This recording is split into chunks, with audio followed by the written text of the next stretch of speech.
In the past few days, a media uproar started over the visit of Sheikh Hamza bin Nasser of Qatar to the pyramids of Meroe in Sudan.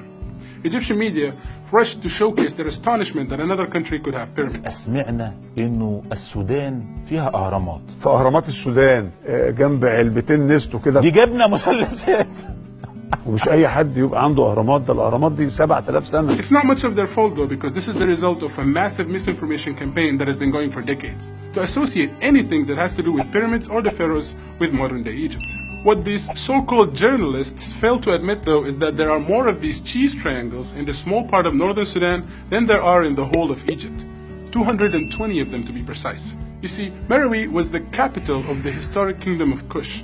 And much like the Egyptian pharaohs, the Kushite kings and queens were buried in these tombs alongside their golden jewelry.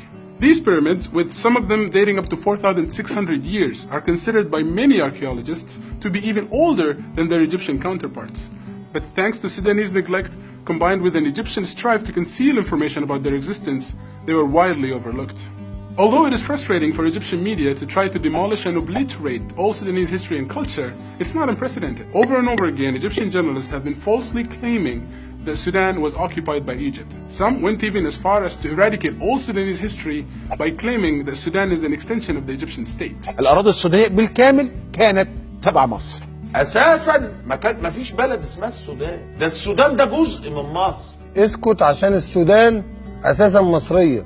احنا اديناها لكم كده. Again, this couldn't be further from the truth. What they're actually referring to here is the time when both Sudan and Egypt were colonized by the British and administered from Cairo from 1899 to 1956 in what was known as the Anglo-Egyptian Sudan.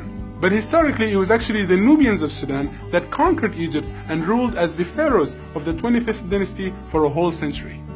So it's more accurate to say that the current-day Nubians have a more legitimate claim over the history of Kemet than modern-day Egyptians, who are mostly the descendants of the various civilizations that conquered Egypt throughout the years. One more misconception to put to bed here is the notion that the Nile is somehow an Egyptian property. While it's true that Egyptians have always flourished alongside the banks of the Nile, and the Greek historian Herodotus wrote that Egypt is the gift of the Nile, this legendary river is actually formed in Khartoum and runs its longest course in Sudan.